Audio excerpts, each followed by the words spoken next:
Olá a todas e todos, colegas, coordenadores e coordenadoras de curso, chefes de departamento, diretoras e diretores de centro. Estou aqui então, conforme combinado, para que a gente possa trazer alguns esclarecimentos sobre a Resolução 024 de 2020, a resolução que institui o regime de exercícios domiciliares especiais na Universidade Federal de Santa Maria. Convém ressaltar que essa resolução foi uma construção colaborativa de diversos segmentos da universidade, com larga discussão, sendo que nós consultamos na ocasião vários órgãos da Universidade Federal de Santa Maria, colhendo sugestões para a construção dessa resolução, que na realidade se consolidaram em um documento com aproximadamente 50 páginas, onde a gente conseguiu, a partir de diversas reuniões com as comissões do CEP, com a Comep e com a CLN, construir gradativamente essa resolução. De forma anterior à resolução, nós iniciamos nossas atividades no REDE em 17 de março de 2020, por intermédio das instruções normativas 01 de 2020 da Prograde e mais tarde as instruções normativas 02 e 03. Também oportunamente foram publicadas as instruções normativas 04 e 05, versando mais especificamente sobre aplicações aos cursos da saúde e também sobre as práticas de estágio nesse período da pandemia da Covid-19. Então, nesse sentido também, a Pró-Reitoria de Graduação emitiu uma série de memorandos. Esses memorandos foram aproximadamente 10 memorandos, versando sobre diversos temas que regulam a Resolução 024, que na realidade explicam elementos da Resolução 024, citando exemplos, enfim, e esses memorandos eles foram encaminhados aí para departamentos, cursos e também direções de centro. Além dos memorandos, muito material se produziu, inclusive uma cartilha sobre o REDE, que está publicada no portal UFSM em Rede. Aliás, gostaria de ressaltar a importância desse portal, né, que é dividido ali em planejamento, interação e interatividade, avaliações e depoimentos. Esse portal é sempre atualizado todas as quintas-feiras. E aí, nesse portal, nós incluímos uma série de elementos fruto também das construções feitas nos nossos cursos de capacitação. Foram aproximadamente 14 cursos de capacitação versando sobre elementos técnicos, sobre elementos didáticos pedagógicos, sobre toda a conversação que envolve o REDE. O REDE, sinteticamente, ele envolve aspectos do regime de exercícios domiciliares, ou seja, o estudante pode fazer em uma situação diferenciada as suas atividades, envolve aspectos do ensino remoto, e aí aspectos diretos vinculados à sincronia, né, de aulas síncronas, né, e da perspectiva de um ensino remoto. Também envolve o uso de tecnologias educacionais em rede, tanto para atividades síncronas quanto para atividades assíncronas. Então, nessa mini cartilha, quando nós conversamos, também vale ressaltar que a Prograde realizou diversas reuniões com coordenações de curso, com chefias de departamento. Aqui eu não posso nem numerar a quantidade de reuniões que nós realizamos, conversando, esclarecendo dúvidas, construindo colaborativamente, construindo em conjunto os nossos entendimentos sobre esse período tão difícil pelo qual passamos e que nós continuamos a desenvolver as atividades de ensino na Universidade Federal de Santa Maria. Então, nesse sentido, como falava, a nossa cartilha versa principalmente sobre os 3 aspectos necessários ao REDE. Primeiro, a questão dos recursos, né? Os recursos relativos ao conteúdo programático da disciplina devem ser disponibilizados aos estudantes. E aí, esses recursos devem ser pensados dentro da razoabilidade, dentro de um aspecto a conseguir abordar o conteúdo programático da disciplina sem sobrecarregar também o estudante com excesso de conteúdos, bem como faz o docente no planejamento da sua disciplina ao disponibilizar esses recursos. Os recursos eles podem ser os mais variados, podem ser capítulos de livros, artigos de revistas, podem também envolver áudios por intermédio de podcasts, por exemplo, vídeos. Então, esses recursos podem ser disponibilizados usando algumas das plataformas que são plataformas oficiais da Universidade Federal de Santa Maria, como, por exemplo, o Moodle e também o Google Classroom. O docente também pode, de acordo com a resolução, disponibilizar esses recursos em outras plataformas. Por isso, outras tecnologias como redes sociais, o próprio uso do Facebook, o próprio uso do WhatsApp, né, o uso do YouTube, o uso do Instagram, enfim, como forma, como aportes, como ferramentas que facilitam esse processo. E aí vem um segundo elemento, além dos recursos, que é o elemento interação. Né? Não basta o docente colocar uma grande quantidade de conteúdos à disposição do discente no início de um semestre, como Rede 2, por exemplo, e depois não interagir mais e somente aplicar uma avaliação. Na realidade, essa interação ela tem que ser constante e o docente precisa estipular no seu plano de ensino que canais vai executar essa interação. Como o docente irá executar essa conversa e esse meio de interação.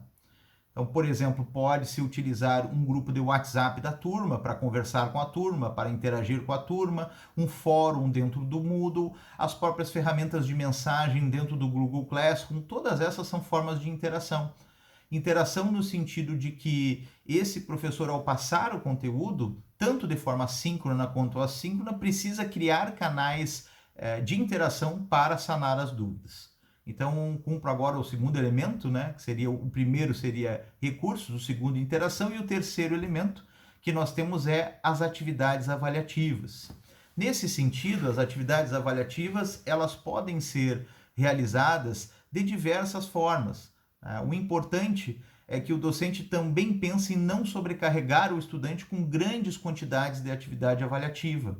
Não é preciso, e a gente trouxe essa recomendação, não é preciso, por exemplo, que o estudante realize diversas atividades para comprovar que está em aula. Não é esse o sentido de um sistema rede que envolve sistema remoto e o uso de tecnologias em rede. Então, nesse sentido, é necessário que essas atividades avaliativas sejam distribuídas com parcimônia. Por exemplo, o docente pode realizar 2 atividades avaliativas principais e atividades avaliativas continuadas ou complementares a essas principais. Por exemplo, escolha 2 atividades complementares a cada bimestre. Então, portanto, você teria 3 atividades, uma principal e 2 continuadas a cada bimestre, totalizando 6 avaliações. Então, repetindo, a gente tem orientado que não é necessário uma atividade avaliativa para cada aula síncrona, por exemplo, certo? E aí nós entramos então em um outro tema bastante forte, né? Várias vezes foi levantado isso nas reuniões preparatórias para a reunião do Conselho do CEP, né? E além das reuniões preparatórias para a reunião do Conselho do CEP, também as reuniões com as comissões, as reuniões com os departamentos, com os cursos, os memorandos que foram encaminhados, inclusive os memorandos recentes que foram encaminhados pela Pró-Reitoria de Graduação, no sentido de que não há reprovação por falta de estudante, certo? Isso é um ponto muito importante de ser salientado aqui. Não há reprovação por falta de estudante. Nesse período, inclusive a porcentagem dentro do portal do professor está ali tabulada para não reprovar por falta. Se for atribuído ali falta 100% para o aluno será aprovado. Por que isso?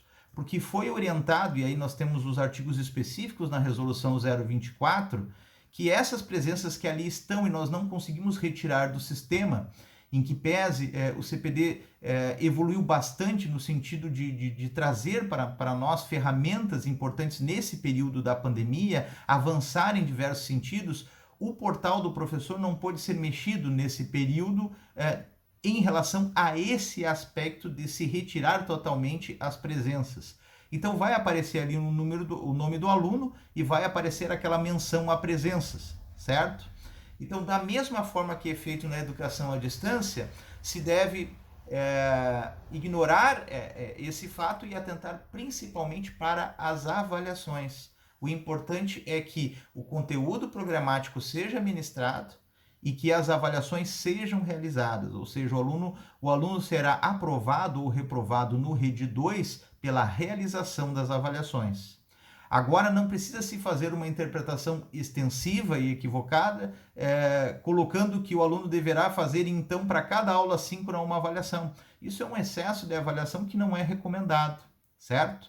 Então, o que se faz? Se faz a aula síncrona, mas também se vai mediando essa aula síncrona com atividades assíncronas.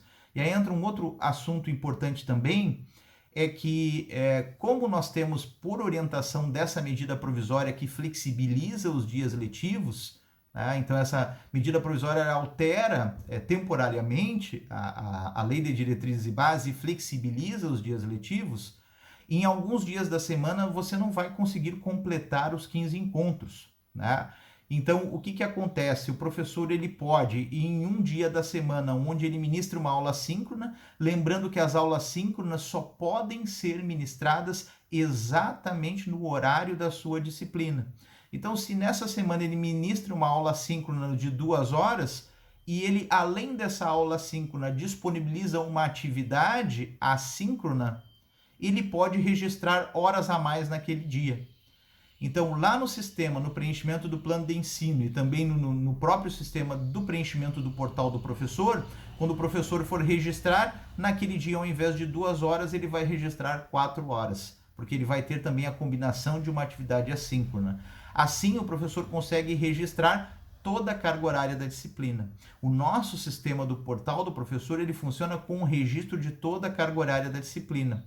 Quanto aos dias letivos nesse período do RED, não há o que se preocupar, né? Então, não precisa se alcançar aquele mínimo de 15 dias letivos.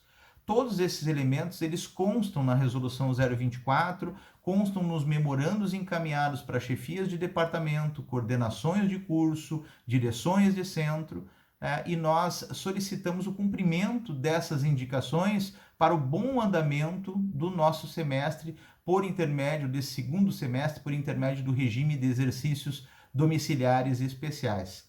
Também vale ressaltar, né, que se houver, em algum caso, descumprimento por parte de algum docente, bom, os discentes irão comunicar à coordenação de curso e a coordenação de curso tem que reportar imediatamente à chefia do departamento sobre isso. O que nós pedimos aqui encarecidamente é que haja a compreensão com a realidade dos discentes, com a realidade em relação à conectividade. Nós sabemos que nem todos os discentes, exatamente no momento da aula síncrona, conseguem participar, que eles vão, às vezes, ter acesso a essa aula com a gravação posterior. Então, que a gente tenha esses elementos de razoabilidade, esses elementos de empatia, de possibilidade, então, de compreensão do outro nesse momento tão difícil da pandemia da Covid-19 pelo qual estamos passando. Então, essas são recomendações gerais e importantes, né, que nós solicitamos que elas sejam atendidas. Qualquer dúvida, a Prograde está, como sempre, como é de conhecimento de vocês, à disposição para agendar reuniões, para tentar, então, colaborativamente construirmos para fazermos um processo melhor. Um grande abraço a todas e todas.